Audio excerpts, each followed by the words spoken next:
बिस्मिल्लाहिर्रहमानिर्रहीम। अस्सलाम वालेकुम स्टूडेंट्स, मैं हूं अरशद अजीज, आपका फिजिक्स टीचर। आज हम डिस्कस करने जा रहे हैं ऑप्टिकल इंस्ट्रूमेंट्स को। जी, ऑप्टिकल का मतलब क्या होता है? ऑप्टिकल का मतलब है ये ब्रांच ऑफ फिजिक्स है जिसमें हम स्टडी करते हैं अबाउट द लाइट को।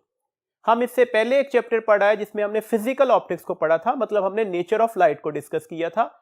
अब हम ऑप्टिकल इंस्ट्रूमेंट्स को पढ़ना चाह रहे हैं। कुछ बेसिक सी इंफॉर्मेशन याद रखिएगा, एमसीक्यूज में ये पॉइंट्स पूछे भी जा सकते हैं। देखें, सबसे पहला पॉइंट है least distance of distinct vision क्या होता है, और ये हम नॉर्मल ह्यूमन बीइंग्स की बात कर रहे हैं। लीस्ट डिस्टेंस कम से कम फासला, डिस्टिंक्ट विजन वाज़े तौर पर देखने के लिए। देखें, जब आप चीजों को ज्यादा क्लोज लेकर जाते हैं तो आपको पता है कि आपके पास अब वो इमेज ब्लर्ड हो जाता है। तो डेट से कम वो फासला क्या होगा जहां पर आप चीजों को क्लियर देख सकते हैं, हम इसे नियर पॉइंट भी बोलते हैं। और नॉर्मल ह्यूमन बीइंग्स के लिए ये फासला 25 सेंटीमीटर होता है। एज के साथ इसमें चेंज आ सकता है। विद द एज एक्चुअली हमारा आई बॉल ज्यादा हार्डर होता जाता है, उसकी फ्लेक्सिबिलिटी खत्म होना शुरू हो जाती है। डेट्स एज के फैक्टर के साथ साथ ये जो least distance of distinct vision है जिसे नियर पॉइंट बोला, ये 25 सेंटीमीटर से ज्यादा हो जाएगा। यहां पर गलती नहीं करनी, एज के साथ साथ नियर पॉइंट कम नहीं होता, बढ़ता है। इसके बाद हमारे पास अगला पॉइंट है फॉर पॉइंट। फॉर पॉइंट क्या होता है? फॉर पॉइंट का मतलब है एक नॉर्मल ह्यूमन बीइंग मैक्सिमम कितनी दूरी पर देख सकता है, और ये जो हमारे पास वैल्यूज निकलती है ये इन्फिनिट डिस्टेंस है। हम इन्फिनिट डिस्टेंस तक देख सकते हैं। तो क्वेश्चन ये होता है कि जो बहुत दूर चीजें जैसे प्लैनेट्स हैं, हम उन्हें क्यों नहीं देख सकते? तो ऑब्वियसली हमें पता है कि इन्फिनिटी से आने वाली रेज पैरेलल होती हैं, और जब ये parallel raise normal human being की आईज पर फॉल करती हैं तो इससे बनने वाला जो इमेज होता है वो बहुत फेंट होता है।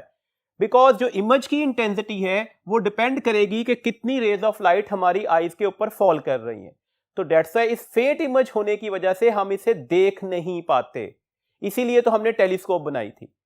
अदरवाइज हम आमतौर पर इन्फिनिट डिस्टेंस तक देख सकते हैं, और यही हमारे पास हमारा फॉर पॉइंट कहलाता है। अगली बात याद रखिएगा कि जब भी हम कोई ऑब्जेक्ट देख रहे होते हैं, देखें ये हमने एक ऑब्जेक्ट रखा आंख के से कुछ फासले के ऊपर, तो ऑब्वियसली ये ऑब्जेक्ट आंख के ऊपर कोई एंगल बनाएगा और ये हमारे पास इसका साइज ऑफ द इमेज हो जाएगा। मैं इसी ऑब्जेक्ट को थोड़ा दूर कर देता हूं।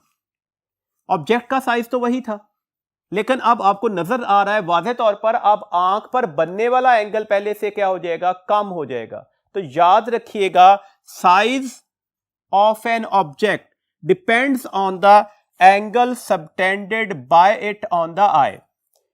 कोई ऑब्जेक्ट हमारी आई पर जितना स्मॉलर एंगल बना रहा होगा उसका साइज उतना ही स्मॉलर होता जाएगा। डेट्स से चीजें दूर करने से वो छोटी इसलिए नजर आती हैं कि अब आंख के ऊपर बनने वाला एंगल क्या हो जाता है? वो स्मॉलर हो जाता है। इसके बाद हमारे पास दो टर्म्स हैं, one is the magnifying power and other is the resolving power. सबसे पहले हम मैग्नीफाइंग पावर की बात करते हैं। देखें, जब भी आप किसी लेंस से किसी ऑब्जेक्ट को देखना चाह रहे हैं, ये मैंने ऑब्जेक्ट रखा जिसकी हाइट HO थी, इससे निकलने वाली रेस दूसरी साइड पर जाकर जब कन्वर्ज होंगी तो इमेज बनाएंगी, और यहां पर जो इमेज है उसकी हाइट मैंने H1 लिख ली। आप सबको पता है ऑब्जेक्ट से लेंस तक का फासला P से मार्क किया जाता है, जबकि इमेज का लेंस तक का फासला Q से मार्क किया जाता है। ये हमारे पास principal focus of that lens है। तो मैग्नीफाइंग पावर या मैग्निफिकेशन क्या होती है? सिंपल सा फॉर्मूला है, फॉर्मूला याद रखिएगा। अगर हम लीनियर मैग्निफिकेशन की बात करें तो ये हमारे पास जो होगी ये निकलेगी जी H1 over H0, where H1 is the height of the image और H0 is the height of the object। या फिर आप इसे Q by P भी कह सकते हैं। Q क्या है? Distance of the image from the lens, और P क्या है? Distance of the object from the lens. ये हमारे पास लीनियर मैग्निफिकेशन है। ऑब्वियसली दोनों डिस्टेंसेस हैं, H भी डिस्टेंस, H0 भी डिस्टेंस, Q भी डिस्टेंस, P भी डिस्टेंस, तो डेट्स व्हाई इसके कोई यूनिट्स नहीं होते। इसके अलावा हम एक एंगुलर मैग्निफिकेशन की बात भी करते हैं जिसे हम मैग्नीफाइंग पावर भी बोलते हैं, एंगुलर मैग्निफिकेशन भी कहते हैं। हमने अभी पढ़ा कि कोई भी ऑब्जेक्ट जो है वो हमारी आई पर कोई एंगल भी बनाता है, तो ये एक्चुअली दो एंगल्स की रेशियो होगी, बीटा ओवर अल्फा। बीटा कौन सा एंगल है? बीटा वो एंगल है जो इमेज का एडेड आई पर बनता है। अल्फा कौन सा एंगल है? अल्फा ऑब्जेक्ट का एंगल है जो नेकेड आई के ऊपर बनता है।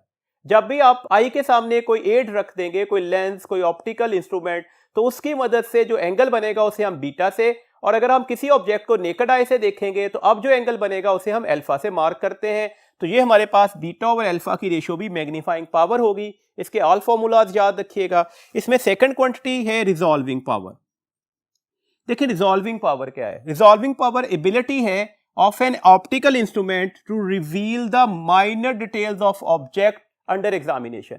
आप जिस ऑब्जेक्ट को देखना चाह रहे हैं, अंडर एग्जामिनेशन रखा हुआ है, उसकी माइनर डिटेल्स की स्टडी करने का नाम हमारे पास क्या है? रेजोल्यूशन है। चीजों को एनलार्ज करके देखना मैग्निफिकेशन है और माइनर से माइनर डिटेल की स्टडी करना रेजोल्यूशन है।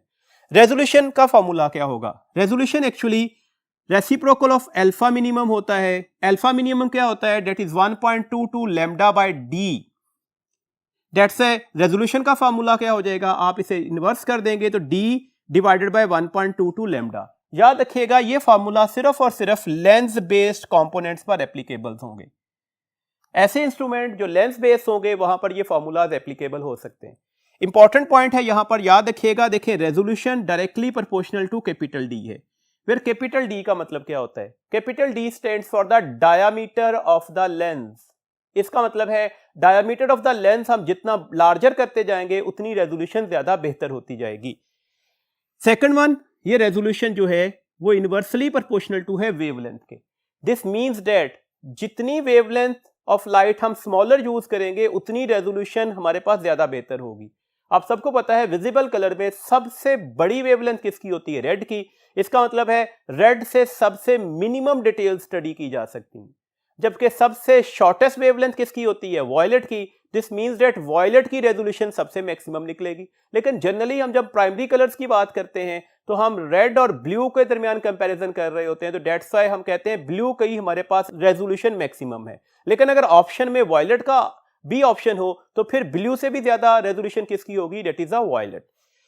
इसके बाद हमारे पास दो और फार्मूलाज बुक में लिखे हुए हैं। Resolution is the lambda over delta lambda and that is equal to the N into M. N क्या है? That is the number of rolling on the grating. ये चैप्टर नंबर 9 में डाइफ्रैक्शन का grating का टॉपिक पढ़ा था, वहां पर डिस्कस किया था। एम क्या है? M is the mth order of diffraction. ये हमारे पास जो दोनों फार्मूलाज यूज होंगे use for the grating base components. ऐसे कंपोनेंट्स जिसमें ग्रेटिंग बेस बन रही है, जिसमें ग्रेटिंग बेस के तौर पर यूज हो रही, वहां पर हम ये फार्मूलाज यूज करते हैं। देखिए इस चैप्टर को पढ़ने से पहले हमें इमेज फॉर्मेशन के बारे में बहुत क्लियर होना चाहिए, तो डेट से हम कुछ इमेज फॉर्मेशंस को डिस्कस करते हैं। मैंने फिगर्स बनाई हुई हैं, हम जस्ट थोड़ा फोकस करते हैं पॉइंट्स के ऊपर। ये 9-10 से टॉपिक आप पढ़ते आ रहे हो, एक बार इन चीजों को रिवाइज करना जरूरी है। देखें अगर कोई ऑब्जेक्ट हम किसी भी लेंस से 2f से अवे रखते हैं, where f is the principal focus, तो अब बनने वाला जो इमेज होगा वो f और 2f के दरमियान बनेगा। देखिएगा एक बात अच्छी तरह से ध्यान में रखिएगा, इमेज बनाने के लिए हमारे पास 3 रेज में से किसी 2 रेज का होना जरूरी होगा। पहली रेज जो प्रिंसिपल एक्सिस के पैरेलल जाएगी और कन्वर्ज होने के बाद प्रिंसिपल फोकस से पास कर जाएगी। दूसरी रेज ऐसी रेज जो optical centre of the lens में से पास करेगी। Optical centre of the lens का मतलब है अब रेज में कोई बेंडिंग नहीं होगी, ये स्ट्रेट पास कर जाएगी। तीसरी रे जो अब इस पहली रे का इन्वर्स कर लेते हैं, जो प्रिंसिपल फोकस में से गुजर कर आएगी और उसके बाद parallel to the principal axis हो जाएगी। इन 3 में से कोई सी 2 रेज भी हो तो इमेज बन जाता है। वंस अगेन याद रखिएगा, ऐसी रे जो प्रिंसिपल एक्सिस के पैरेलल होगी वो कन्वर्ज करने के बाद लाजमी तौर पर प्रिंसिपल फोकस में से पास करती है। ऐसी रे जो लेंस के ऑप्टिकल सेंटर में से पास कर रही हो उसमें कोई बेंडिंग नहीं होती। अच्छा जी, अब हम अपने टॉपिक पर वापस आते हैं। अगर हमने object away from the 2f रखा होगा तो बनने वाला इमेज f और 2f के दरमियान बनेगा। इंपॉर्टेंट प्रॉपर्टी याद रखिएगा, इमेज रियल होगा, इन्वर्टेड होगा और डिमिनिश्ड होगा। डिमिनिश्ड का मतलब है अब size of the image size of the object से कम निकलेगा। इसकी दूसरी फॉर्मेशन याद रखिएगा, अगर हमने ऑब्जेक्ट एग्जैक्टली 2f पर रख दें तो अब उसी तरह से 2 रेज को डिस्कस कीजिएगा, बनने वाला इमेज भी कहां पर बनेगा? 2f पर ही बनेगा। अगर ये 2f पर बनेगा तो इसकी प्रॉपर्टीज क्या होंगी? ये रियल होगा, इन्वर्टेड होगा और सेम इन साइज होगा, मतलब ऑब्जेक्ट और इमेज का साइज अब सेम होगा। And here the magnification is taken as 1। एक बात और याद रखिएगा, देखिए यहां से लेकर यहां तक आपको फासला नजर आ रहा है, ये 4f होगा, 2f इस साइड पर और 2f इस साइड पर। अब स्मॉल f मैंने फोकल लेंथ से रिप्रेजेंटेशन दे दी, तो ये हमारे पास मिनिमम डिस्टेंस है किसके दरमियान, ऑब्जेक्ट एंड इमेज नहीं, रियल इमेज के दरमियान। तो अगर आपसे कभी क्वेश्चन आ जाए कि कन्वेक्स लेंस में ऑब्जेक्ट और रियल इमेज के दरमियान मिनिमम से मिनिमम डिस्टेंस कितना निकलता है, तो ये हमेशा 4f होगा। ये बात भी आपने एमसीक्यूज के लिए याद रखनी है। एक पॉइंट यहीं से कंक्लूड करके चलते हैं अगले इमेजेस के ऊपर। देखें जैसे जैसे object towards the lens move करता जाएगा, अवे फ्रॉम 2f था, अब 2f रख दिया, इमेज क्या करेगा, वो away from the f move करता जाएगा। पहले f और 2f के दरमियान बना था, अब एग्जैक्टली 2f पर बन गया। तो जैसे जैसे ऑब्जेक्ट टुवर्ड्स द लेंस जाएगा, image away from the lens move करता जाएगा। जी, इसका तीसरा फिगर है, अगर ऑब्जेक्ट हम f और 2f के दरमियान रख देते हैं, उसी तरह से दो रेज को हम कंसीडर करते हैं, तो बनने वाला इमेज अब अवे फ्रॉम 2f बनेगा। ऑब्जेक्ट और करीब आया लेंस के, इमेज लेंस से और दूर हट गया। अब बनने वाला इमेज क्या होगा, रियल होगा, इन्वर्टेड होगा और मैग्नीफाइड होगा। अब इमेज मैग्नीफाइड होगा। ये हमारे पास इसकी तीसरी फॉर्मेशन थी। फोर्थ फॉर्मेशन क्या है, अगर आप अब ऑब्जेक्ट को रख दें प्रिंसिपल फोकस के ऊपर, अगर आप ऑब्जेक्ट को प्रिंसिपल फोकस पर रखें तो आप देखें ये दो रेज आपस में पैरेलल हो गई, और आप सबको पता है पैरेलल रेज कहां पर जाकर कन्वर्ज करेंगी, इन्फिनिटी पर। तो इसका मतलब हुआ अब इमेज कहां पर बनेगा, अब इमेज इन्फिनिटी पर बनेगा। बनने वाले इमेज की प्रॉपर्टीज क्या होंगी, वर्चुअल होगा, अपराइट मतलब इरेक्ट होगा और हाईली मैग्नीफाइड होगा। एक पॉइंट और ध्यान में रखिएगा, यहां तक हमने जो तीन cases first, second and third consider किए, उसमें मैग्निफिकेशन के फॉर्मूलाज जो हमने लेक्चर के स्टार्ट में लिए, उनमें से कोई भी फॉर्मूला अप्लाई किया जा सकता है। लेकिन यहां पर याद रखिएगा, अगर इमेज इन्फिनिटी पर बन गया, अगर इमेज इन्फिनिटी पर बना, तो यह बात अच्छी तरह से याद रखिएगा, अब यहां पर मैग्निफिकेशन का फॉर्मूला क्या हो जाएगा, m is equal to the d/f। तो ये बात आपने अपने क्विक रिस्पॉन्स पर याद रखनी है, इसे हमने ड्राइव नहीं कर रहे, ये बात आपने याद रखनी है ताकि एमसीक्यूज के लिए आप आसानी से सोल्यूशन ले सकें। देखिए इमेज मैग्नीफाइड होता जा रहा है, लेकिन अब हम इसे सिंपल माइक्रोस्कोप नहीं कह सकते, हम इसे मैग्नीफाइंग ग्लास नहीं कह सकते। सिंपल माइक्रोस्कोप और मैग्नीफाइंग ग्लास की खास कंडीशन होती है, अभी उसको डिस्कस करते हैं। जी, अगर जो ऑब्जेक्ट है वो f और लेंस के दरमियान रख दिया जाए, प्रिंसिपल फोकस और लेंस के दरमियान रख दिया जाए, अब यहां से आने वाली दो रेस अब कहां पर मिलेंगी, अब ऑब्जेक्ट वाली साइड पर ही मिलेंगी। अगर आप इसे बैक साइड पर एक्सटेंड करें तो ये पीछे कहीं मिलती हुई आपको नजर आ रही हैं। अब अगर ये पीछे कहीं मिलती हुई नजर आ रही है तो ऑब्वियसली क्लियर हो गया कि अब बनने वाला इमेज जो है वो रियल नहीं होगा, वर्चुअल होगा। इमेज जो होगा वो वर्चुअल होगा, इरेक्ट होगा, सीधा नजर आएगा और हाईली मैग्नीफाइड होगा। अब यहां पर एक फोकस रखिएगा, देखिए इमेज और लेंस के दरमियान जो फासला है वो 4f से तो लेस है। हमने तो कहा था ऑब्जेक्ट और इमेज के दरमियान मिनिमम डिस्टेंस कितना बनता है, तो 4f। तो डेट्स व्हाई मैंने वहां पर लफ्ज बोला था रियल इमेज। अगर वर्चुअल इमेज हो तो ऑब्जेक्ट और वर्चुअल इमेज के दरमियान फासला 4f से भी लेस बनता है। अब यहां पर मैं बातें रिपीट करता हूं, अगर ऑब्जेक्ट आपने रखा हुआ है लेंस और प्रिंसिपल फोकस के दरमियान, तो इमेज ऑब्जेक्ट वाली साइड पर ही बनेगा, इमेज हाईली मैग्नीफाइड होगा, वर्चुअल होगा और इरेक्ट होगा। ये वाहद कंडीशन है जहां पर हमारे पास इमेज इसी साइड पर बन रहा है। दैट्स व्हाई हमारे पास ये सिंपल माइक्रोस्कोप कहलाती है। इस सूरत में हमारे पास मैग्निफिकेशन का फार्मूला आपने सिंपल माइक्रोस्कोप में पढ़ा, that is m is equal to the 1 plus d/f, where d is the near point and f is the focal length। एक पॉइंट आपको और नजर आ रहा है यहां से कि ये आपके पास इनवर्स रिलेशन में है। दिस मीन्स दैट जितना focal length of the lens आप स्मॉलर करते जाएंगे, उतनी मैग्निफिकेशन ऑफ सिंपल माइक्रोस्कोप या मैग्नीफाइंग ग्लास ज्यादा होती जाएगी।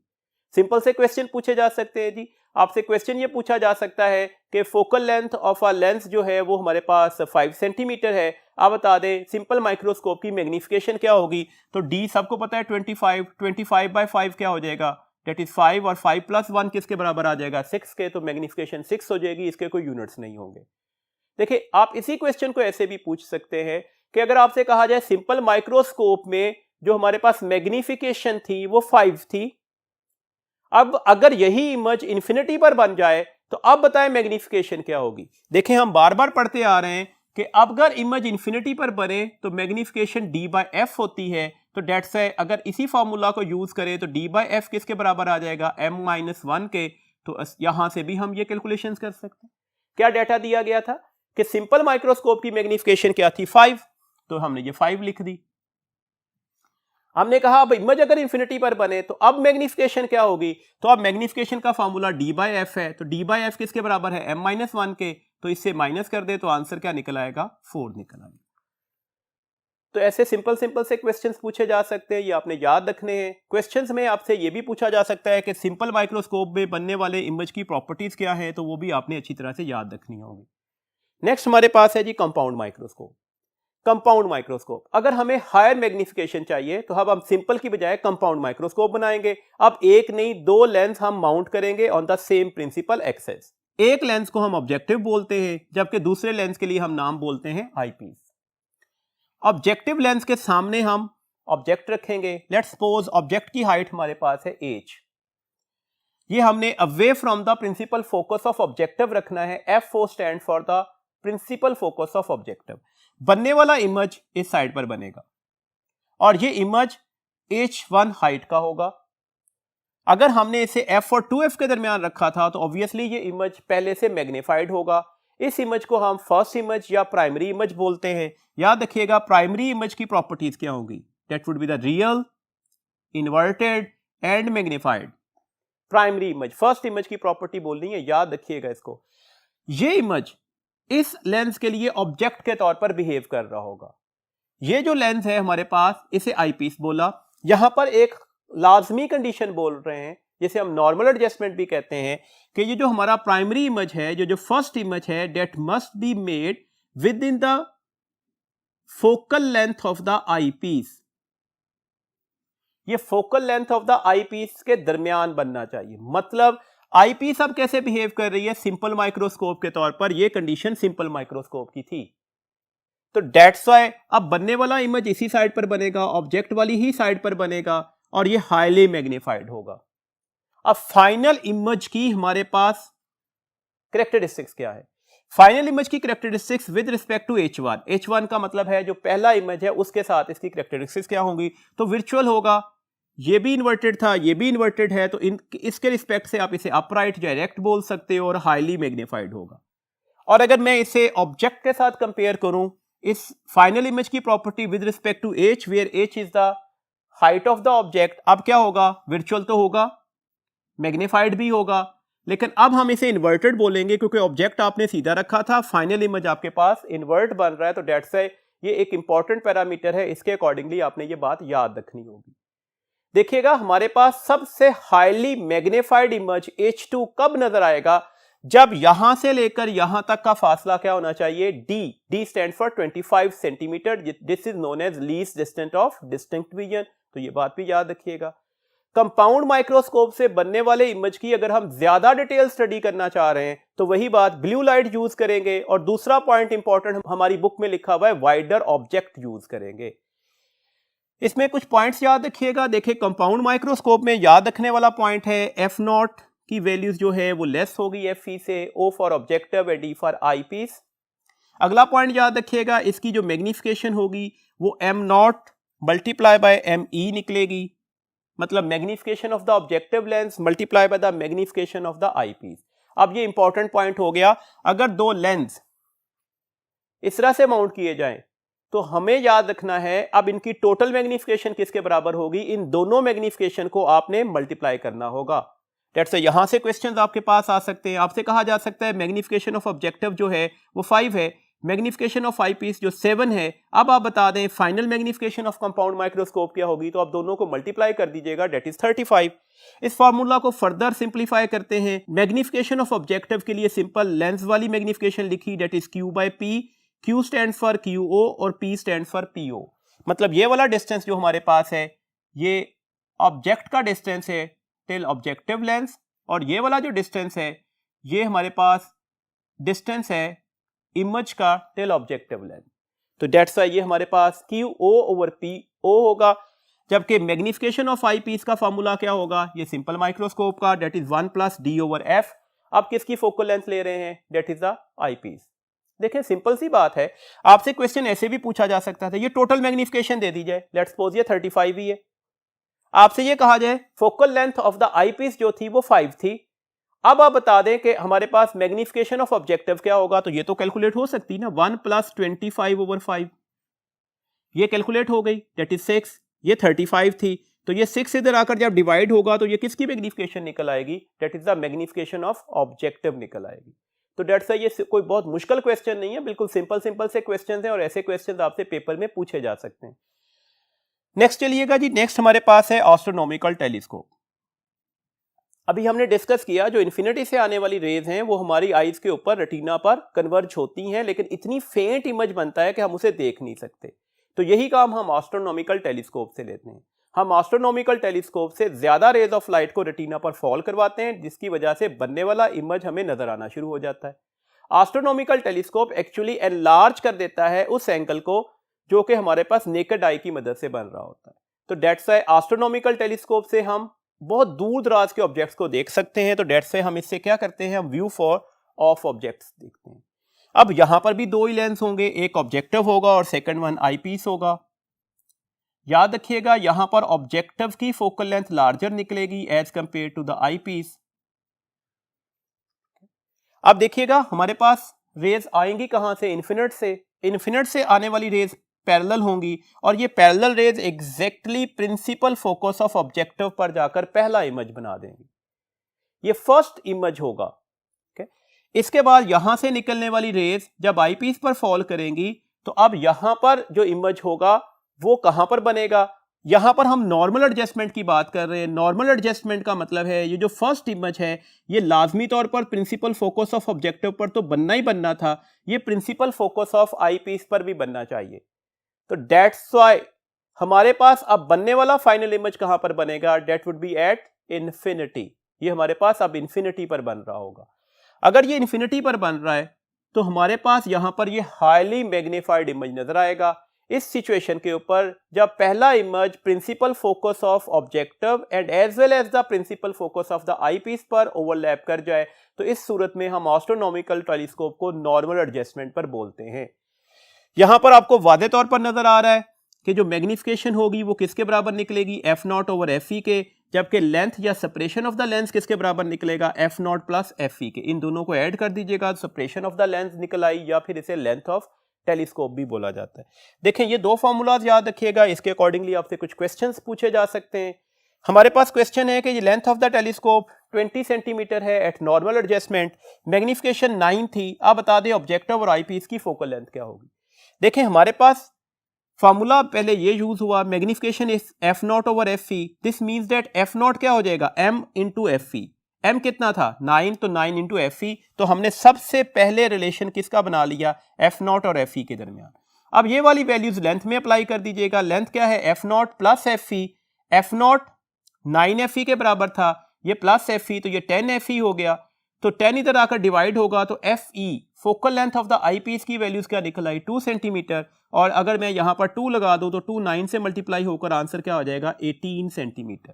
तो इस तरह से हम अपने रिक्वायर्ड डाटा से अपनी वैल्यूज को कैलकुलेट कर सकते हैं और कोई ये बहुत मुश्किल या लंबी चौड़ी कैलकुलेशन नहीं है।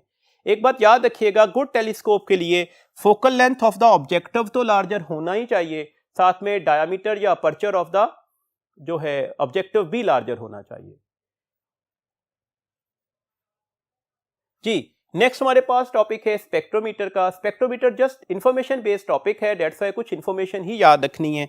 सबसे पहली बात, स्पेक्ट्रोमीटर का काम क्या होगा, टू स्टडी द स्पेक्ट्रा।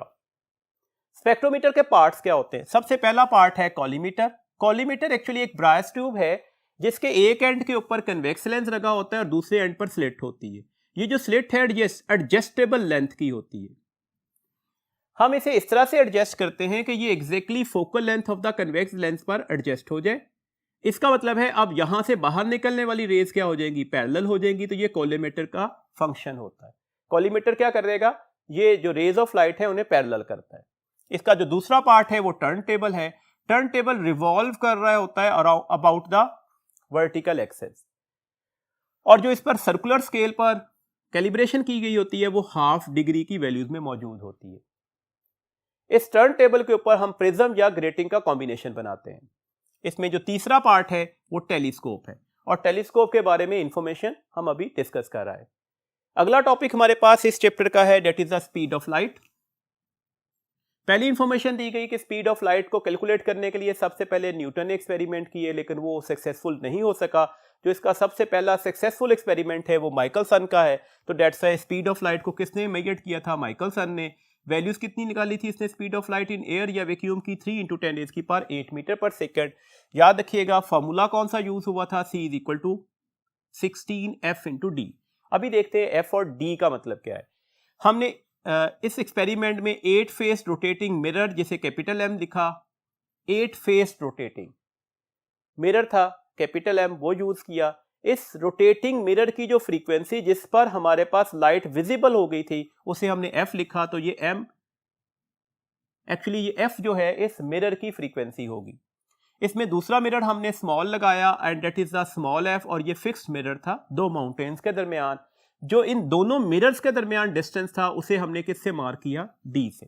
तो ये सारी चीजें मेजर्ड करने के बाद जब वैल्यूज पुट की गई तो हमारे पास आंसर निकल आया, दैट इज 3 × 10⁸ मीटर पर सेकेंड। इसमें अगली बात याद रखिएगा, angle made by any side of the mirror. कितनी साइड थी? 8 साइडेड थी। अगर वो पूरा का पूरा मिरर एक चक्कर लगाता तो कितने एंगल बनाने चाहिए थे? 2π। और अगर वन साइड रोटेट करेगी तो अब कितना एंगल बनेगा? 2π/8, that is also taken as a π/4, और आप इसे 45 डिग्री भी मेंशन कर सकते हो। एक और इंपॉर्टेंट पॉइंट याद रखिएगा, time taken by capital M। Capital M मतलब 8 face rotating mirror to rotate through the angle 2π/8। तो ये टाइम कैलकुलेट हुआ था 1/8f। तो ये कुछ इंफॉर्मेशन हैं जो आपने यहां से याद रखनी है। इसके बाद हमारे पास जो नेक्स्ट टॉपिक था वो है optical fibre. Actually optical fibre जो है वो कॉपर वायर्स को रिप्लेसमेंट के तौर पर आई। ऑप्टिकल फाइबर के अंदर जो कैरियर था वो लाइट थी, और लाइट की स्पीड मैक्सिमम होती है, तो डेट से ये प्रेफरेबल हो गई। ऑप्टिकल फाइबर के और भी बहुत सारे एडवांटेजेस थे, जैसे ऑप्टिकल फाइबर लार्जर बैंडविड्थ पर होती है। ऑप्टिकल फाइबर में हमारे पास size as compare to the copper wire smaller निकलता है। ऑप्टिकल फाइबर को हम ऐसी जगहों को इल्यूमिनेट करने के लिए भी यूज कर लेते हैं जहां पर आमतौर पर रोशनी एक्सेसिबल नहीं हो पाती। दैट्स व्हाई मेडिसिन में डायग्नोस्टिक ट्रीटमेंट के तौर पर यूज होना शुरू हो गई। डायग्नोस्टिक हमारे पास यहाँ पर कुछ बहुत बेहतर हो गया मेडिसिन में, जैसे ब्रेनकोस्कोप वगैरह है। इसके अलावा इंडस्ट्री में बहुत सारी जगहों पर यूज होती है ऑप्टिकल फाइबर। तो ये इसके कुछ एडवांटेजेस थे। हमारे पास याद रखिएगा फाइबर ऑप्टिक्स का बेसिक प्रिंसिपल क्या है। देखें, मैंने अभी बोला फाइबर ऑप्टिक्स में हमारे पास जो है वो कैरियर क्या है? लाइट है। लाइट आपका सिग्नल लेकर एक जगह से दूसरी जगह जा रही है। इसका मतलब है फाइबर ऑप्टिक्स में लाइट फाइबर ऑप्टिक्स से बाहर नहीं निकलनी चाहिए। अगर आपका कैरियर ही पाइप को छोड़ गया तो ऑटोमेटिकली हमारा सिग्नल जो है वो डिसिपेट कर जाएगा। तो इसके लिए हम यहां पर दो प्रिंसिपल यूज करते हैं। किसके लिए प्रिंसिपल यूज कर रहे हैं? ताकि light should confined inside the fibre optics. पहला प्रिंसिपल है टोटल इंटरनल रिफ्लेक्शन। अब टोटल इंटरनल रिफ्लेक्शन क्या है? देखिए, जब भी लाइट एक डेंसर मीडियम से रेडर मीडियम में एंटर होती है, याद रखिएगा मैंने लफ्ज बोला डेंसर से रेडर मीडियम में, जैसे ग्लास से एयर में, ग्लास डेंसर मीडियम है with respect to the air, तो दैट्स व्हाई लाइट डेंसर से रेडर मीडियम में जा रही है। तो आपको वादे तौर पर नजर आ रहा है कि जो थीटा आर की वैल्यूज होगी वो लार्जर निकलेगी as compare to the theta I, where theta I is the incident angle and theta R is the refraction angle। अब अगर थीटा I को आप थोड़ा सा और बढ़ा दें तो ऑटोमेटिकली थीटा R बढ़ना शुरू हो जाएगा। बढ़ते बढ़ते जिस लम्हे पर रिफ्रैक्शन एंगल 90 डिग्री हो जाए उस इंसिडेंट एंगल को हम कहते हैं क्रिटिकल एंगल है। तो क्रिटिकल एंगल के लिए हमारे पास दो कंडीशंस हो गई। पहली कंडीशन, लाइट जो है वो डेंसर से रेयर मीडियम में जानी चाहिए। दूसरी कंडीशन कि हमारे पास रिफ्रैक्शन एंगल कितना होना चाहिए? That is the 90 degree. अब अगला पॉइंट याद रखिएगा, अगर हम अब भी इंसिडेंट एंगल इस क्रिटिकल एंगल से और बड़ा कर देते तो अब क्या होना था? अब सारी की सारी लाइट वापस इसी मीडियम में रिफ्लेक्ट बैक हो जानी थी। That's why that is known as the total internal reflection. तो हमने इसी एंगल को अचीव करना होगा ताकि हमारा जो कैरियर है वो ऑप्टिकल फाइबर से बाहर ना जा सके। एक पॉइंट याद रखिएगा, अगर थीटा आई थीटा सी के बराबर हो जाए तो ग्लास एयर बाउंड्री कैसे बिहेव करती है? सिंपल मिरर के तौर पर। ये पॉइंट हमारी बुक में लिखा भी हुआ है, इसे एमसीक्यूज के लिए याद भी रखिएगा। देखिए अगर मैं यहां पर स्नेल्स लॉ अप्लाई कर दूं तो n1 sine of theta 1, n2 sine of theta 2। n1 का मतलब है ग्लास का रिफ्रैक्टिव इंडेक्स, अगर मैं क्रिटिकल एंगल के लिए जा रहा हूं तो ये साइन ऑफ थीटा सी लगा। n2 का मतलब है एयर का रिफ्रैक्टिव इंडेक्स और क्रिटिकल एंगल के लिए ये साइन ऑफ 90 होता। ग्लास का रिफ्रैक्टिव इंडेक्स 1.5 है, साइन ऑफ थीटा सी आ जाएगा, रिफ्रैक्टिव इंडेक्स ऑफ एयर 1 होगा, साइन ऑफ 90 भी 1 होगा, तो साइन ऑफ थीटा सी क्या आ गया, ये 1.5 इधर जाकर डिवाइड हो जाएगा, तो थीटा सी क्या आ जाएगा, sine inverse 1/1.5 and that is almost 41 degree. अब आप जैसे ही 41 डिग्री से बड़ा एंगल करेंगे, सारी की सारी लाइट जो है जो ग्लास से एयर में जा रही थी तो वापस ग्लास में आ जाएगी। तो दैट्स व्हाई ये इसके क्रिटिकल एंगल की वैल्यूज है, ये बात आपने एमसीक्यूज के लिए याद भी रखनी है। अच्छा जी, अब लाइट को हमने कन्फाइंड करना था ऑप्टिकल फाइबर में। इसके लिए एक मेथड तो टोटल इंटरनल रिफ्लेक्शन है और दूसरा जो मेथड होगा उसे हम कॉन्टिन्यूअस रिफ्रैक्शन बोलते हैं। अब कॉन्टिन्यूअस रिफ्रैक्शन क्या है, देखें अब यहां पर हम सिर्फ दो स्लैब्स नहीं लगाते, ग्लास और एयर, डेंसर और रेयर मीडियम, हम यहां पर इस ऑप्टिकल फाइबर में बहुत सारी लेयर्स लगाते हैं। सबसे सेंटर वाली लेयर को कोर कहेंगे, इसका रिफ्रैक्टिव इंडेक्स n1 है, इसके ऊपर और नीचे एक दूसरी लेयर लगाएंगे रिफ्रैक्टिव इंडेक्स ऑफ n2 की, फिर n3 एंड फिर n4। ग्रेजुअली जैसे आप सेंटर से बाउंड्री की साइड पर मूव कर रहे होंगे, रिफ्रैक्टिव इंडेक्स ग्रेजुअली डिक्रीज करता जाएगा। रिफ्रैक्टिव इंडेक्स ग्रेजुअली डिक्रीज करने का मतलब है, रिफ्रैक्टिव इंडेक्स एक्चुअली डेंसिटी को बताता है, इसका मतलब है सबसे हायर डेंसिटी कहां पर लगी होगी, कोर में, सेंटर पर, और सबसे लोएस्ट डेंसिटी कहां पर होगी, पेरिफेरी या बाउंड्री पर। ये बातें एमसीक्यूज के लिए भी याद रखिएगा। अब जैसे ही एयर से ग्लास में इस ऑप्टिकल फाइबर में लाइट एंटर होगी तो ऑब्वियसली वो क्या कर जाएगी, वो इसके अंदर रिफ्रैक्ट हो जाएगी। देखिएगा अब दोबारा वो सेकंड लेयर में जाएगी तो हर पॉइंट पर इंसिडेंट एंगल पहले वाले इंसिडेंट एंगल से बढ़ता जाएगा। This means that refraction angle भी पहले से क्या कर रहा होगा, वो बढ़ रहा होगा। दैट्स ए ग्रेजुअली ये इंसिडेंट एंगल बढ़ते बढ़ते जब बाउंड्री तक जाएगा, पेरिफेरी तक जाएगा, तो उस वक्त हम यहां पर ये कंडीशन अचीव कर देते हैं, थीटा आई जो होगा वो ग्रेटर हो जाएगा किससे, थीटा सी से, तो उसके बाद ये टोटल इंटरनल रिफ्लेक्शन हो जाएगी। ये वन ऑफ द लॉसेस को कवर करने के लिए हम ये वाला पैरामीटर यूज करते हैं। अभी इस लॉसेस को देखते भी हैं और इसका हमारी रेमेडी क्या है उसको भी डिस्कस कर लेंगे। फिलहाल मैंने अभी बोला कि यहां पर दो फीचर हो रहे होंगे, कोर से टिल बाउंड्री से पहले तक कॉन्टिन्यूअस रिफ्लेक्शन होगी और बाउंड्री पर जाकर टोटल इंटरनल रिफ्लेक्शन होगी। और ये हम कैसे अचीव करेंगे, हर अगली लेयर में थीटा आई पहली वाली लेयर से ज्यादा बड़ा होता जाएगा, दैट्स व्हाई एग्जैक्टली पेरिफेरी पर जाकर थीटा आई ग्रेटर देन थीटा सी हो जाएगा, तो यहां से लाइट दोबारा रिफ्लेक्ट बैक हो जाएगी एंड सिमिलरली ये सारा प्रोसीजर इसी तरह से होल्ड करता जाएगा। अब देखिएगा हमारे पास रिफ्रैक्टिव इंडेक्स के फॉर्मूलाज कौन कौन से हो सकते हैं। n is equal to the c by v, ये आपने बार बार पढ़ा, ये फॉर्मूला हम 9th क्लासेस से पढ़ते आ रहे हैं, दैट्स व्हाई ये याद रखिएगा, where c is the speed of light in vacuum या air and v is the speed of light in that medium. This means that यहां पर आपको अच्छी तरह से पता है कि रिफ्रैक्टिव इंडेक्स की जो वैल्यूज है वो हमेशा लार्जर देन 1 ली जाती है। इसका मतलब हुआ कि v किसके बराबर आ जाएगा, c बाय n के, तो दैट्स व्हाई v की वैल्यूज हमेशा लेस निकलेगी as compare to the speed of light in vacuum. तो मीडियम आने से स्पीड ऑफ लाइट क्या कर जाती है, डिक्रीज कर जाती है। अच्छा जी, अगर इसी में वैल्यूज लगा दे, c स्पीड किसके बराबर होती है, f लैम्डा के, v ये भी किसके बराबर हो जाएगी, f लैम्डा ही के। f क्या है, फ्रीक्वेंसी, लैम्डा क्या है, wavelength in the air, f क्या है, फ्रीक्वेंसी, लैम्डा डैश क्या है, wavelength of light in that medium. देखिए जब भी रिफ्रैक्शन का प्रोसेस होता है फ्रीक्वेंसी में चेंज नहीं आता, चेंज सिर्फ किस में आता है, स्पीड और वेवलेंथ में, तो डेट से फ्रीक्वेंसी तो सेम रही, कैंसिल हो जाएगी, तो अब नया फॉर्मूला क्या बन गया, lambda over lambda dash, where lambda is the wavelength of the light when it travel in the air divided by the lambda dash. Lambda dash क्या है, the wavelength of the light when it travel in that medium. इसके अलावा अभी हमने यहां से भी ये फॉर्मूला ड्राइव किया, ये 1 over sine of theta C, where theta C critical angle है, ये भी हम ले सकते हैं इसमें। अच्छा जी, ऑप्टिकल फाइबर के अंदर जो हमने डिफरेंट पार्ट्स लगाए होते हैं ताकि सिग्नल एक जगह से दूसरी जगह तक चला जाए, वो पार्ट्स कौन कौन से हैं। सबसे पहला पार्ट है ट्रांसमीटर। ट्रांसमीटर क्या करता है, ये पॉइंट्स एमसीक्यूज के लिए आपने याद रखने हैं। ये ट्रांसमीटर क्या करेगा, ट्रांसमीटर जो है वो इलेक्ट्रिकल सिग्नल्स को लाइट सिग्नल में कन्वर्ट करेगा। इसका मतलब है यहां पर हमने एलईडी लगाया होगा, इसमें हम इंफ्रारेड लाइट यूज करते हैं और इसकी वेवलेंथ कितनी रखते हैं, दैट इज 1.3 माइक्रोमीटर। क्यों इंफ्रारेड लाइट ही क्यों यूज करते हैं?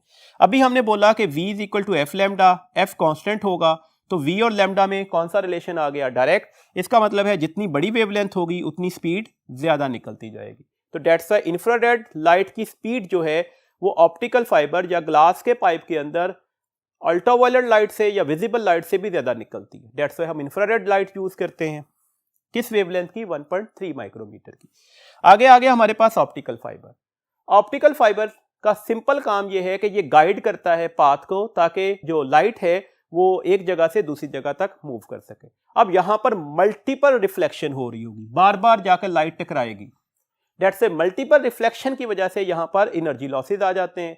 दैट्स से हमें रिपीटर्स लगाने पड़ते हैं जो सिग्नल को दोबारा बूस्ट अप करेंगे। ये रिपीटर हम ओल्ड सिस्टम में 30 किलोमीटर के फासले पर लगाते थे, लेकिन अब हमारे पास सिस्टम मैन्युफैक्चरिंग बहुत बेहतर हो गई। दैट्स से अब हम इसे किस फासले पर लगा रहे हैं? 100 किलोमीटर के डिस्टेंस पर लगा रहे हैं। और इसका आखिरी पार्ट होगा रिसीवर। जब ये लाइट सिग्नल लेकर रिसीवर तक चली गई तो रिसीवर क्या करेगा? इसको कैप्चर करेगा और कैप्चर करके दोबारा रिकन्वर्ट करेगा इनटू द इलेक्ट्रिकल सिग्नल। और जनरली यहां पर हम फोटोडायोड यूज कर रहे होते हैं जी। अगला पॉइंट है हमारे पास टाइप्स ऑफ ऑप्टिकल फाइबर। हमारे पास टाइप्स ऑफ ऑप्टिकल फाइबर में 3 किस्म के टाइप्स हैं। Number 1 is single mode step index fibre. Mode का मतलब है वो पाथ जिसके ऊपर लाइट ट्रेवल करती है किसी भी ऑप्टिकल फाइबर में। सिंगल मोड मतलब एक ही पाथ पर जाएगी। Single mode step index fibre में कुछ पॉइंट्स याद रखिएगा। इसका कोर बहुत थिन होता है। देखिए, जब भी आप कोई ऑप्टिकल फाइबर बनाते हो तो उसके सेंट्रल पार्ट को हम कोर बोलते हैं, इसके ऊपर वाले पार्ट को हम क्लैडिंग कहते हैं। कोर और क्लैडिंग जो है वो दोनों के दोनों ग्लासेस होते हैं, ग्लास लेयर्स होती हैं। कोर का रिफ्रैक्टिव इंडेक्स ज्यादा रखा जाता है और क्लैडिंग का रिफ्रैक्टिव इंडेक्स कम रखा जाता है, ताकि जब लाइट यहां पर आकर इंसिडेंट हो तो लाइट डेंसर से रेयर मीडियम में एंटर हो रही हो, और डेंसर से रेयर मीडियम में एंटर होगी तो हम टोटल इंटरनल रिफ्लेक्शन को अचीव कर लेते हैं। तो क्लैडिंग का फंक्शन क्या हुआ जी हमारे पास? क्लैडिंग का फंक्शन हमारे पास ये हुआ कि वो टोटल इंटरनल रिफ्लेक्शन को हेल्पफुल होती है। और इस पूरे फिर ग्लास पाइप को हम किस में रख रहे होते हैं? प्रोटेक्टिव केस में, जिसमें हमारे पास कोई भी प्रोटेक्टिव केस किसी भी चीज का हो सकता है। तो दैट्स व्हाई ये हमारे पास बेसिकली एक किसी भी ऑप्टिकल फाइबर की मैन्युफैक्चरिंग होती है। तो मैंने बोला single mode step index fibre में कोर थिन से थिन होगा, तकरीबन इसका साइज 5 माइक्रोमीटर होता है। मोनोक्रोमेटिक लाइट इसमें यूज हो रही होती है, सिंगल कलर की लाइट यूज होती है। तो डेट से आमतौर पर लेजर डायोड्स लगाए गए होते हैं। इसमें से 14 टेलीविजन चैनल्स ट्रांसमिट हो सकते हैं और eight the same time 14,000 telephone calls transmit हो सकती हैं। तो डेट से टेलीकम्युनिकेशन में हम single mode step index fibre को प्रेफर कर रहे होते हैं। हमारे पास इसके बाद अगला जो फाइबर है that is the multi mode step index fibre. Multi mode मतलब इसमें ज्यादा पाथ बनेंगे। इसका कोर का size as compare to the cladding larger निकलता है। ये कोर का साइज है। इसमें हमारे पास जो लाइट यूज होती है वो व्हाइट लाइट यूज करते हैं। व्हाइट लाइट मतलब एट द सेम टाइम जब व्हाइट लाइट में रिफ्लेक्शन या रिफ्रैक्शन आएगी तो वो 7 पाथ में कन्वर्ट हो जाएगी। तो जब 7 पाथ में कन्वर्ट होगी तो एक से ज्यादा पाथ बन गए सिग्नल्स के। तो डेट्स व्हाई हम इसे multi mode step index fibre बोल रहे थे। लेकिन इसमें एक प्रॉब्लम है, इसका ड्रॉबैक है, ये डिस्पर्शन कॉज करती है जिस वजह से एनर्जी लॉसेज आ जाते हैं। डेट से हम इसे लॉन्ग डिस्टेंस ट्रेवलिंग के लिए यूज नहीं कर सकते। तो छोटे डिस्टेंस की ट्रेवलिंग के लिए हम यूज कर रहे होते हैं multi mode step index fibre को। इसका जो तीसरा हमारे पास है वो multi mode graded index fibre है। That is a multi mode graded index fibre. अब यहां पर हम ग्रेडिंग करते हैं। ग्रेडिंग का मतलब है हम सेंटर वाली लेयर की डेंसिटी सबसे बड़ी रखेंगे और पेरिफेरी पर जाते जाते हम क्या करते जाएंगे, इसकी डेंसिटी लीस्ट करते जाएंगे, रिफ्रैक्टिव इंडेक्स को कम करते जाएंगे। जैसे अभी हमने कॉन्टिन्यूस रिफ्रैक्शन में पढ़ा, तो multi mode graded index fibre में हम कॉन्टिन्यूस रिफ्रैक्शन का फिनोमेना यूज करते हैं। इसका कोर का जो साइज होता है वो 50 माइक्रोमीटर से 1000 माइक्रोमीटर के दरमियान होता है। यहां पर हमारे पास रिफ्रैक्टिव इंडेक्स ग्रेजुअली डिक्रीज कर रहा होता है from centre towards the periphery. इसमें हम कौन सी लाइट यूज कर रहे होते हैं? White light. अभी मैंने बोला इसमें फिनोमिना कौन सा होगा? कॉन्टिन्यूस रिफ्रैक्शन का। इसमें डिस्पर्शन कॉज नहीं करती। कैसे नहीं करती ये अभी डिस्कस करते हैं। लेकिन इसमें डिस्पर्शन कॉज ना होने की वजह से ये लॉन्ग डिस्टेंस की ट्रेवलिंग के लिए यूज हो सकती है। हमारे पास कौन कौन से लॉसेज आते हैं ऑप्टिकल फाइबर में? सबसे पहला लॉस रिफ्लेक्शन है। अभी हमने इससे पहले थोड़ी देर पहले डिस्कस किया कि रिफ्लेक्शन क्या है। जब भी ऑप्टिकल फाइबर में लाइट ट्रेवल कर रही है तो वो मल्टीपल रिफ्लेक्शन करेगी with the boundary of the optical fibre. That's why glass के अंदर जो इंप्योरिटीज होंगी वो कुछ लाइट को ऑब्जॉर्ब कर लेंगी, तो कंटिन्यूसली हमारा सिग्नल क्या करना शुरू कर देगा, वो रिड्यूस होना शुरू हो जाएगा। तो दैट्स वाई ये एनर्जी लॉसेस जो हैं वो रिफ्लेक्शन की वजह से आएंगे। हमने इसको हल क्या निकाला था, हमने रिपीटर्स लगाए थे, हम सिस्टम को बेहतर कर चुके, डेट से अब रिपीटर्स हम ज़्यादा बड़े फासले पर लगा रहे हैं। सेकंड हमारे पास जो है लॉस है वो स्कैटरिंग है, और स्कैटरिंग की वजह ज्वाइंट होता है। जब भी आप दो ऑप्टिकल फाइबर के दरमियान ज्वाइंट लगाते हैं तो वहां पर स्कैटरिंग हो सकती है। स्कैटरिंग कॉज करेगी तो डेट से कुछ सिग्नल हमारा लॉस्ट भी हो सकता है। अब ये पहले दोनों जो प्रॉब्लम्स हैं ये मैन्युफैक्चरिंग से ही सॉल्व हो सकते हैं। जितना हम मैन्युफैक्चरिंग बेहतर करते जाएंगे तो ऑटोमेटिकली ये प्रॉब्लम उतने ज्यादा रिजॉल्व होते जाएंगे। और तो तीसरा हमारे पास लॉज है डेट इज डिस्पर्शन। देखें, जब हम व्हाइट लाइट को यूज करेंगे स्टेप इंडेक्स फाइबर के अंदर तो व्हाइट लाइट जैसे ही जाकर टकराएगी कोर क्लैडिंग बाउंड्री पर तो वो क्या करेगी, अपने कंपोनेंट्स में कन्वर्ट हो जाएगी। व्हाइट लाइट में आपको पता है 7 कंपोनेंट्स होते हैं, तो that's at the same time हमारे पास सिग्नल जो है वो 7 पाथ पर ट्रेवल करना शुरू कर देगा, जिसकी वजह से टाइम डिफरेंस आएगा डेस्टिनेशन पर जाकर, और ये टाइम डिफरेंस तकरीबन 33 नैनोसेकंड पर किलोमीटर का रहता है। तो डेट्स इस डिस्पर्शन की वजह से हम स्टेप इंडेक्स फाइबर को लॉन्ग डिस्टेंस के लिए यूज नहीं कर सकते। इसका हल हमने क्या निकाला था, ग्रेडेड इंडेक्स। ग्रेडेड इंडेक्स का मतलब है हम जैसे जैसे सेंटर से पेरिफेरी की साइड पर जा रहे हैं हम ग्रेजुअली रिफ्रैक्टिव इंडेक्स क्या करते जाएंगे, कम करते जाएंगे।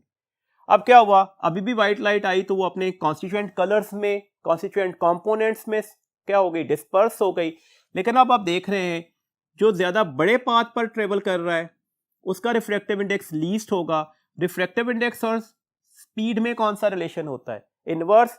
तो रिफ्रैक्टिव इंडेक्स लीस्ट होने का मतलब क्या हुआ, speed of that light maximum हो जाएगी, और जो छोटे पाथ पर मूव कर रहा है सिग्नल उसका रिफ्रैक्टिव इंडेक्स लार्जर होगा तो वहां पर स्पीड क्या हो जाएगी, कम हो जाएगी। तो ये इसका बेसिक सा प्रिंसिपल है जिसकी मदद से ये ऑलमोस्ट एक ही टाइम पर अपने डेस्टिनेशन पर पहुंचेंगे सारे के सारे सिग्नल। यहाँ पर जो टाइम डिफरेंस निकलता है वो 1 नैनोसेकंड पर किलोमीटर का निकलता है, तो हमने बहुत सिग्निफिकेंटली इसे रिड्यूस कर दिया। तो ये डिस्पर्शन थी, और इसकी रेमेडी क्या है, ग्रेडेड इंडेक्स फाइबर। कुछ फैक्ट याद रखिएगा, हमारे पास different format of anti test में कन्वेक्स लेंस के अकॉर्डिंगली कुछ क्वेश्चंस पूछे जाते हैं, तो डेट से उसके लिए मैंने कुछ यहाँ पर फॉर्मूलाज या कुछ मैंने यहाँ पर फिगर्स बनाई हुई हैं, उसको मैं एक्सप्लेन कर देता हूँ। देखिए, कन्वेक्स लेंस की focal length let's suppose F है। अगर मैं इसको इस तरह से काट दूं, ये दो पार्ट्स मैंने बना दिए, एक ये और एक ये। अब ये पार्ट अगर मैं ले लूं इसका, तो अभी इसकी फोकल लेंथ पर कोई फर्क नहीं पड़ा, क्योंकि फोकल लेंथ एक्चुअली थिकनेस के साथ वेरी करती है। थिकनेस में कोई चेंज नहीं आया, तो डेट्स वाई फोकल लेंथ में भी कोई फर्क नहीं पड़ा होगा। एक बात और याद रखिएगा, अगर आपसे क्वेश्चन आ जाए, जैसे हमारी बुक का शॉर्ट क्वेश्चन भी है कि आप कन्वेक्स लेंस को आधा इस तरह से कवर कर दें किसी भी ब्लैक पेपर से, तो अब अगर आप मून का इमेज देखें तो अब मून के इमेज पर क्या फर्क पड़ेगा, आधा नहीं हो जाएगा, मून अभी भी पूरा ही नजर आ रहा होगा, क्योंकि मैंने अभी लेक्चर के स्टार्ट में डिस्कस किया कि 2 रेज भी काफी होंगी इमेज बनाने के लिए। बस फर्क क्या पड़ेगा, इमेज की इंटेंसिटी पर, इमेज की ब्राइटनेस पर। देखें, हमारे पास अगला पॉइंट याद रखिएगा, ये जो हमारे पास इसकी ये वाली लाइन मैंने ड्रॉ की, इसे अपर्चर ऑफ द लेंस बोलते हैं और इसे हम डायामीटर भी कहते हैं। अपर्चर या डायामीटर एक्चुअली फोकल लेंथ के साथ डायरेक्ट प्रोपोर्शन में होते हैं। ऐसा लेंस जिसका डायामीटर ज्यादा होगा उसकी फोकल लेंथ भी ज्यादा निकलेगी। अच्छा जी, अब अगर मैं किसी लेंस को इस तरह से कट कर दूं इसके डायामीटर के लॉन्ग, तो ऑटोमेटिकली अब इसकी थिकनेस क्या हो गई, इसकी थिकनेस कम हो गई। अगर इसकी थिकनेस कम हो जाएगी तो अब फोकल लेंथ क्या हो जाएगी, बढ़ जाएगी। तो डेट्स है, अगर इस लेंस की फोकल लेंथ f थी तो इस पीस की फोकल लेंथ क्या हो जाएगी, 2f हो जाएगी। फोकल लेंथ को हम कह रहे हैं कि थिकनेस के साथ किस रिलेशन में है, इनवर्स रिलेशन में। जितनी थिकनेस कम होती जाएगी ना, उतनी बेंडिंग प्रॉपर्टी खत्म होती जाती है, वो दूर जाकर कहीं बेंड होकर जाकर कन्वर्ज करेगा। दैट्स व्हाई फोकल लेंथ पहले से क्या कर जाएगी, बढ़ जाएगी। एक बात और याद रखिएगा, हम एक वर्ड बोलते हैं पावर ऑफ अ लेंस, ये हमेशा reciprocal of the focal length होता है। पावर ऑफ द लेंस के यूनिट्स डायोप्टर होते हैं। हम किसी भी लेंस को जब काटते हैं तो ये हम 2 सफेयर लेते हैं, उसमें से अगर मैं इस तरह से पोर्शन काटूं तो ये कन्वेक्स लेंस कहलाएगा। दैट्स व्हाई इस सफेयर का जो रेडियस होगा इसे आप रेडियस ऑफ कर्वेचर बोलते हो, और रेडियस ऑफ कर्वेचर हमेशा 2 times of the focal length होता है। Radius of curvature 2 times of the focal length है, इसका मतलब है फोकल लेंथ किसके बराबर आ जाएगी r/2 से। तो इसके अकॉर्डिंगली भी कुछ क्वेश्चंस अगर आपके पास आ जाएं तो आप इसको ध्यान में रखिएगा। देखिएगा, आप याद रखिएगा, हमारे पास कैपेसिटर, स्प्रिंग और लेंस की फोकल लेंथ, इनके हमारे पास जो रिलेशंस होंगे, कॉम्बिनेशन होंगे, वो सेम होते हैं। हम इसके लिए एक वर्ड याद रखते हैं KFC, K for spring constant, F for focal length of a lens and C for the capacitance of a capacitor. ध्यान में रखना है कि कैपेसिटर में जब हमने सीरीज कॉम्बिनेशन में चीजों को जोड़ा था तो उस वक्त हमने इक्विवेलेंट कैपेसिटेंस कैसे ली थी, रेसिप्रोकल्स लेकर ऐड किया था। स्प्रिंग में भी हमने यही किया था। तो दैट्स व्हाई अगर हम 2 या 2 से ज्यादा लेंसेज को सीरीज कॉम्बिनेशन में जोड़ दें तो इनकी इफेक्टिव फोकल लेंथ क्या हो जाएगी, वो इफेक्टिव फोकल लेंथ रेसिप्रोकल लेकर ऐड करेंगे। ये पॉइंट अपने जहन में रखिएगा अच्छी तरह से। अब 1/f क्या होता है, पावर। तो इसका मतलब है पावर कैसे लेंगे, सिंपल ऐड कर देंगे। मैग्निफिकेशन कैसे लेंगे, कंपाउंड माइक्रोस्कोप में पढ़ा है कि दोनों की मैग्निफिकेशन को मल्टीप्लाई करेंगे। तो अब 3 पॉइंट्स बन गए। अगर हम 2 कन्वेक्स लेंस को एक ही प्रिंसिपल एक्सिस पर माउंट कर दें तो उसकी कंबाइंड फोकल लेंथ क्या होगी, the focal length of the first lens का रेसिप्रोकल लेना है plus the focal length of the second lens का रेसिप्रोकल लेना है, that is the reciprocal of the effective focal length. Power कैसे होगी, दोनों पावर्स को P1 प्लस P2 को ऐड कर दीजिएगा तो ये टोटल पावर हो जाएगी। मैग्निफिकेशन कैसे होगी, M1 को M2 से मल्टीप्लाई कर दीजिएगा तो ये मैग्निफिकेशन हो जाएगी। अच्छा जी, अगला पॉइंट याद रखिएगा, if a convex lens is immersed in a water तो what is effect upon its focal length. अब फोकल लेंथ पर क्या फर्क पड़ेगा, देखिए अब हमें रिलेटिव रिफ्रैक्टिव इंडेक्स लेना है। रिलेटिव रिफ्रैक्टिव इंडेक्स कैसे लिया जाएगा, जिस लेंस को हमने इमर्स किया वाटर में उसकी रिफ्रैक्टिव इंडेक्स को किससे डिवाइड करेंगे, जिस लिक्विड में इमर्स कर देते हैं। दिस मींस दैट लेंस के फोकल लेंथ क्या होगी 1.5, वाटर की फोकल लेंथ क्या होगी 1.3, तो ये आंसर 1.5 से लेस निकल रहा है। रिफ्रैक्टिव इंडेक्स 1.5 से लेस निकलने का मतलब क्या हुआ, हमारे पास अब इसकी फोकल लेंथ पहले से क्या कर चुकी होगी, बढ़ चुकी होगी। जितना रिफ्रैक्टिव इंडेक्स कम होता जाएगा फोकल लेंथ क्या होती जाएगी, वो बढ़ती जाएगी। दैट्स व्हाई अगर आपसे यही क्वेश्चन इस तरह से पूछ लिया जाता, एक लेंस को इमर्स किया किसी भी लिक्विड में सच दैट इन दोनों का रिफ्रैक्टिव इंडेक्स बराबर था, तो 1.5 और 1.5 आंसर क्या निकलेगा 1, और अगर 1 हो गया तो ये तो कन्वर्ज ही नहीं करेगा, तो दैट्स व्हाई ये इन्फिनिट डिस्टेंस पर जाकर कन्वर्ज कर रहा होगा। तो दैट्स व्हाई अब फोकल लेंथ इन्फिनिट हो चुकी होगी। नेक्स्ट पॉइंट याद रखिएगा, which of the following colour when passes through the lens having the minimum focal length. अब देखें क्वेश्चन ये हुआ, लेंस तो एक ही है, इसमें मैं व्हाइट लाइट फॉल कर दूं तो व्हाइट लाइट में रेड कलर भी है, ब्लू कलर भी है, इसके अलावा वायलेट कलर भी है, तो फर्क क्या पड़ा, फोकल लेंथ तो लेंस की होती है। तो ऐसा कतन नहीं है, हमारे पास हर कलर के लिए डिफरेंट फोकल लेंथ निकलेगी। सबसे मिनिमम फोकल लेंथ किसकी निकलेगी, देखें हमारे पास फॉर्मूला क्या है, V is equal to the frequency into the lambda. मैंने फ्रीक्वेंसी को F से इसीलिए रिप्रेजेंट नहीं किया, F stand for focal length हम ले रहे हैं, फ्रीक्वेंसी कांस्टेंट है। तो हमने कहा लैम्डा और V में कौन सा रिलेशन निकलेगा, दैट इज डायरेक्ट। जिसकी वेवलेंथ लार्जर उसकी स्पीड भी लार्जर होगी, जिसकी वेवलेंथ स्मॉलर उसकी स्पीड भी कम निकलेगी।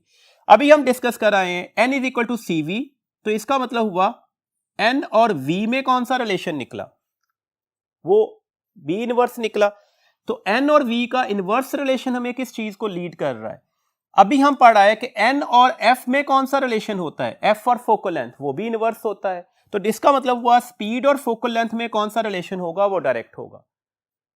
जिस लाइट की स्पीड मैक्सिमम होगी उसकी फोकल लेंथ भी मैक्सिमम निकलेगी, जिस लाइट की स्पीड मिनिमम होगी उसकी फोकल लेंथ भी मिनिमम निकलेगी। सबसे ज्यादा स्पीड किसकी निकलेगी, जिसकी वेवलेंथ सबसे लार्जर है, दैट्स व्हाई रेड की। तो रेड की जब स्पीड सबसे ज्यादा होगी तो वो सबसे बड़ी फोकल लेंथ पर जाएगा। सबसे कम स्पीड किसकी निकलेगी, वायलेट की। तो दैट्स व्हाई वायलेट की स्पीड अगर कम से कम है तो वायलेट का फोकल लेंथ भी क्या होगी, वो कम से कम निकलेगी जी। अब हम डिस्कस कर रहे हैं डिफेक्ट इन आई को। देखें डिफेक्ट इन आई के एंटिटी टेस्ट में कुछ क्वेश्चंस आ जाते हैं, तो उसके अकॉर्डिंगली हम 2 से 3 पॉइंट्स ही डिस्कस कर रहे हैं। हमारे पास जो डिफेक्ट है आई में वो 2 किस्म के होते हैं। नंबर 1 इज लॉन्ग साइटनेस, जिसे आप हाइपरमेट्रोपिया भी बोलते हैं। इसका मतलब क्या होता है, see distant object clearly but can not see near objects clearly. ऐसा शख्स नियर ऑब्जेक्ट्स को क्लियरली नहीं देख पाता। होता यह है कि जब भी रेज नियर ऑब्जेक्ट से हमारे पास आई लेंथ पर फॉल करती हैं तो वो बियॉन्ड द रेटिना जाकर कन्वर्ज कर जाएंगी, डेट्स से इमेज नहीं बन पाएगा। इसकी रेमेडी क्या है, हम आई के सामने एक कन्वेक्स लेंस रख देते हैं। तो रेमेडी के तौर पर कौन सा लेंस यूज करेंगे, कन्वेक्स लेंस यूज करेंगे। अब आने वाली रेज एग्जैक्टली कहां पर फोकस हो जाएंगी, रेटिना के ऊपर, डेट से इमेज बनना शुरू हो जाता है। इसकी वजह क्या है, आई बॉल जो है वो कॉन्ट्रैक्ट हो जाता है या लेंस जो है वो ज्यादा थिन हो जाता है, जिसकी वजह से उसकी कन्वर्जिंग एबिलिटी खत्म हो जाती है और डेट से इसका एफ क्या कर चुका होगा, वो इंक्रीज कर चुका होगा। इसमें जो सेकंड हमारे पास डिफेक्ट आता है वो शॉर्ट साइटेडनेस आता है, that is also known as myopia.